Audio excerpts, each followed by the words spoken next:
Popular British car maker is choosing to pause imports into the United States in the wake of President Trump's tariffs on overseas trading. Bailey Tucker is live right now at an auto dealership in Charleston. Bailey, what are dealers saying as they wait to really learn what happens next? Imagine spending 80 grand on your dream truck, and then it shuts off at 70 miles an hour with your family inside. No warning, no control.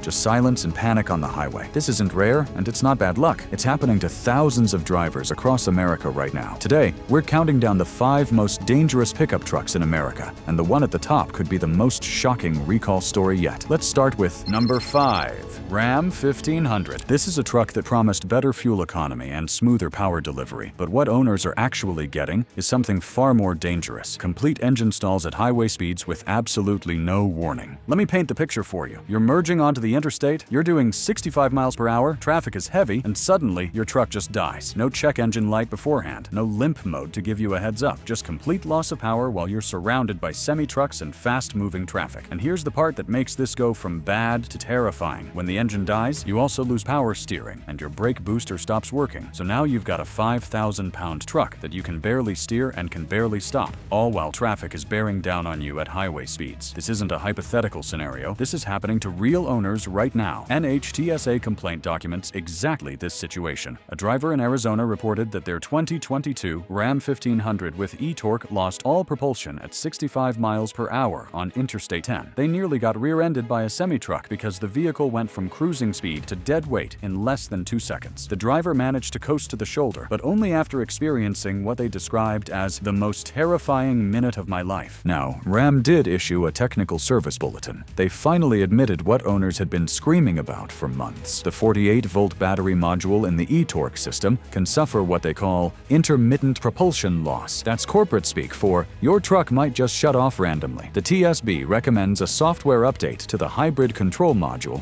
and Ram dealers have been applying this fix since late 2023. But here's where it gets even more frustrating for owners. We dove deep into ram1500.org. That's one of the biggest online forums for Ram truck owners, and we found over 340 documented cases of this exact same stalling issue. And here's the kicker. 112 of those reports came after owners had the TSB software update performed. That means the so-called fix isn't actually fixing the problem for everyone. Owners are reporting that their trucks stalled once, they took it to the dealer flashed the software, and then 3 weeks later, the same thing happened again. That's the reality Ram 1500 owners are dealing with, and the financial impact is starting to show up too. When we looked at recent auction data from Mannheim and Edesa, those are the 2 biggest wholesale auction houses in North America. We found that 2021 through 2023, Ram 1500s with e-torque are selling for 12 to 15% below comparable non-e-torque models. Dealers are starting to avoid these trucks because they know about the stalling issues and they don't want to deal with angry customers or potential liability. So here's your action plan if you own one of these trucks. First, immediately check if your vehicle has had TSB 08-010-23 applied. You can call your local Ram dealer with your VIN number and they can tell you if the service has been completed. If it hasn't, schedule that appointment today and demand a loaner vehicle while your truck is in the shop. Do not accept "we'll get to it next week" as an answer. This is a safety issue, not a convenience issue. Second, if you've already had the TSB completed and you're still experiencing stalling or rough running, you need to push back harder with the dealer. Tell them you want the battery module itself inspected and potentially replaced, not just another software update. Document everything, every stall, every weird hesitation, every time the hybrid system warning light flickers. That documentation becomes critical if you end up in a lemon law situation, or if Ram eventually issues a full recall. And if you're shopping for a used Ram 1500, ask the dealer point blank if it has e-torque and if TSB 08-010-23 has been completed. Get written proof. If they can't provide documentation, either walk away or use this as serious negotiating leverage. We're talking $4,000 to $5,000 off the asking price minimum because you're inheriting a known problem that may or may not actually be fixed. Before we get to the next truck, hit that subscribe button because the next one on this list has an issue so bad it could leave you stranded in traffic with zero warning. Number 4.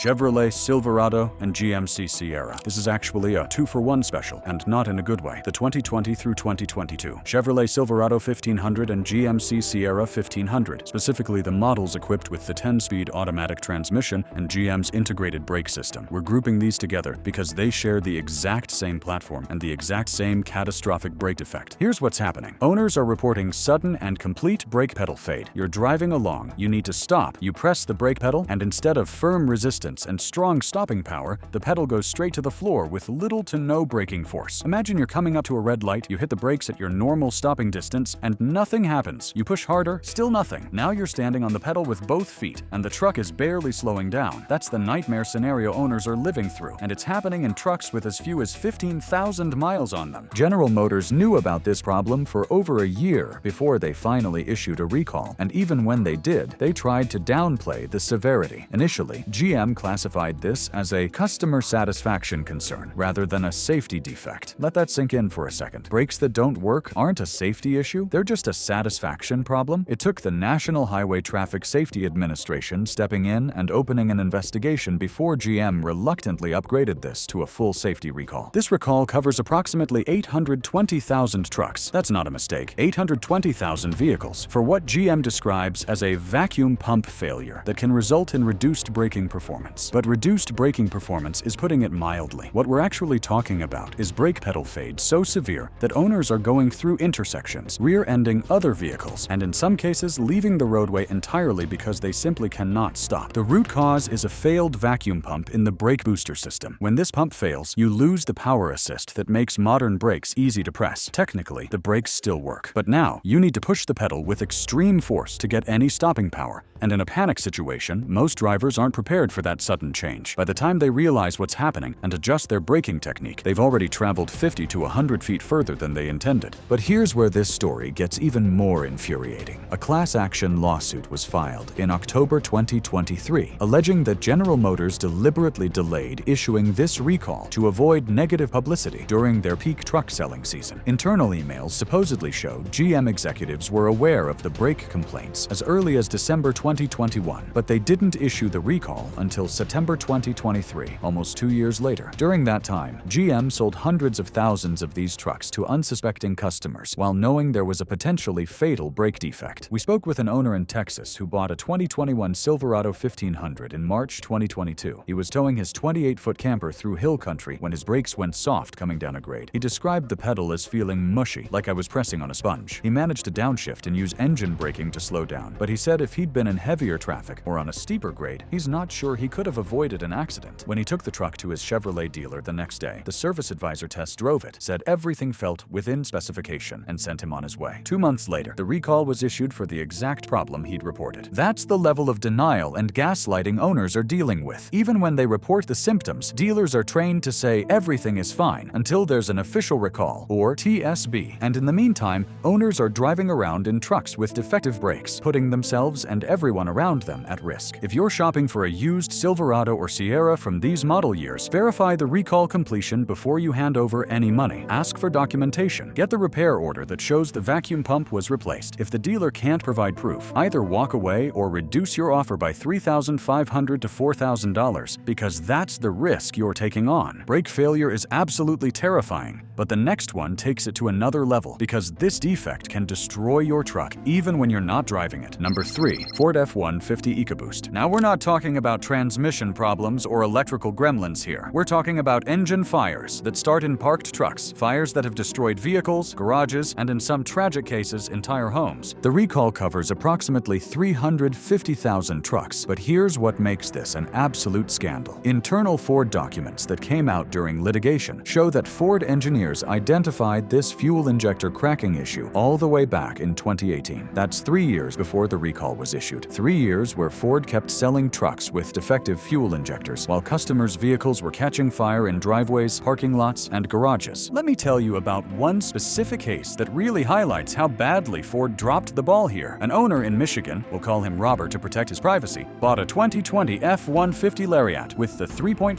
EcoBoost in February 2020. Beautiful truck, loaded with options. He paid $58,000 for it. In July 2021, Robert came home from work, parked his truck in his attached garage like he did every day, and went inside his house. 3 hours later, his smoke detector went off. By the time he got to the garage, the entire truck was engulfed in flames. The fire spread to the garage structure and into the walls of his house. Robert Robert, his wife, and their 2 kids made it out safely, but they lost the truck, the garage, and suffered significant smoke and fire damage to their home. Here's the kicker. When Robert filed a claim with Ford, their initial response was that the fire damage wasn't covered under warranty because they couldn't definitively prove the fire started with the vehicle. They suggested it might have been caused by something stored in the garage. Robert had to hire a private fire investigator who confirmed the fire originated in the engine bay of the F-150 and was consistent with a fuel-fed fire. Even with that evidence, Ford fought the claim for months. It wasn't until the recall was issued in June 2021 that Ford finally agreed to settle, and even then, they required Robert to sign a non-disclosure agreement as part of the settlement. But Robert's case isn't unique. When we searched NHTSA complaint databases, we found dozens of similar reports. Owners describing the smell of fuel inside the cab, owners noticing fuel stains on their garage floors, owners reporting that their trucks burst into flames while parked and turned off, sometimes hours after being driven. And in almost every case, the owners reported that when they initially complained about the fuel smell to their Ford dealer, they were told it's normal for turbocharged engines, or we can't find any leaks. The dealers were either incompetent or they were deliberately ignoring a known defect. Technical Service Bulletin, which Ford released on March 2021, includes language that is absolutely damning. It acknowledges customer complaints about fuel odor and visible fuel vapor in the engine compartment, dating back to the 2019 model year. That's 2 years of documented complaints before they issued the TSB, and another 3 months before they issued the actual recall. During all that time, customers were driving around in potential firebombs. The fix involves replacing all 6 fuel injectors with redesigned units that have reinforced seals. But here's another problem. Some owners are reporting that even after the recall repair, they're still smelling fuel or seeing fuel vapor. That suggests that the root cause might not be fully addressed, or that the replacement injectors might develop the same cracking issue over time. If you're shopping for a used F-150 from these years, verification of recall completion is absolutely non-negotiable. You need to see the repair order showing that all 6 fuel injectors were replaced. Get the date of the repair and the dealership that performed it. If the seller can't provide that documentation, walk away immediately. Do not negotiate. Do not try to get a discount. Just walk away. The risk is too high. And even if the recall has been completed, inspect the engine bay carefully. Look for fuel staining on the engine block, on the firewall, or on the turbocharger heat shields. Smell the engine bay. If you detect gasoline odor, that truck has a problem and you don't want it at any price. Engine fires are nightmare fuel. But number 2 hits even closer to home because it involves a brand that's supposed to be bulletproof, and owners are absolutely furious. Number 2, Toyota Tundra Hybrid. Here's what's happening in these trucks. Owners are driving along normally when suddenly every warning light on the dashboard illuminates at once. The hybrid system throws a malfunction code, the truck loses all power, and the entire vehicle shuts down. No limp mode, no gradual power reduction, just instant loss of propulsion while you're in moving traffic. And unlike the Ram e-torque issue we talked about at number 5, which at least gives you some warning through rough running or hesitation, the Tundra Hybrid failure happens with absolutely no advance indication. 1 second you're cruising at 70 miles per hour, the next second you're coasting to a stop with hazard lights flashing while traffic piles up behind you. What makes this particularly frustrating for Tundra owners is that Toyota hasn't issued a recall yet. There's no technical service bulletin. There's no official acknowledgement from Toyota that there's even a problem. When owners take their trucks to dealers reporting these sudden shutdowns, they're being told we can't find any trouble codes, or the system passed all diagnostics, or the most infuriating response of all, we can't duplicate the problem. The dealer resets the computer, clears the codes, and sends the owner back out onto the road, where the same failure happens again days or weeks later. We dove deep into the National Highway Traffic Safety Administration complaint database, and as of January 2025, there are 187 official complaints logged for hybrid system malfunctions in the 2022 through 2024 Tundra, but that number only represents owners who took the time to file federal complaints. When we expanded our research to online forums, specifically tundratalk.net and tundra.org, we found 94 additional detailed reports of the exact same symptom profile: sudden hybrid system malfunction warning, complete loss of power, truck requires towing, and dealer performs computer reset with no permanent fix. One owner in California documented his experience in excruciating detail.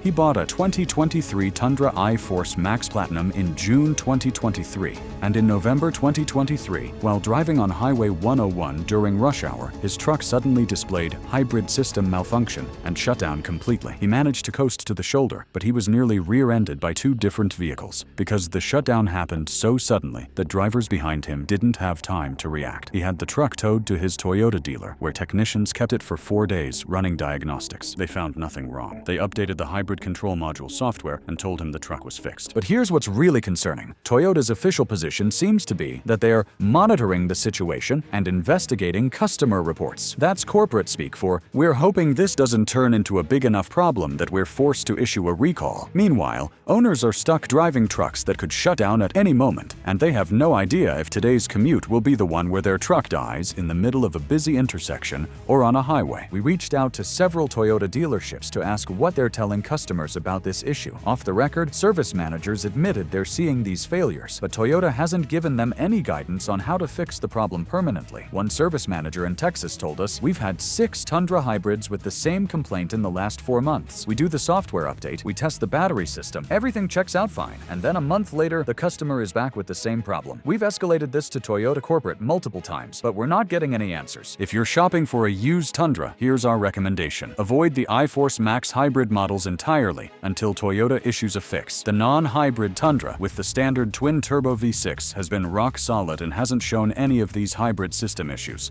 If you absolutely must have the hybrid for the extra power and fuel economy, demand a discount of at least $6,000 to $7,000 off market value to compensate for the risk you're taking on, and get an extended warranty that specifically covers the hybrid system components. Otherwise, you're gambling with a truck that could need a $10,000 hybrid battery replacement or control module repair the moment the factory warranty expires.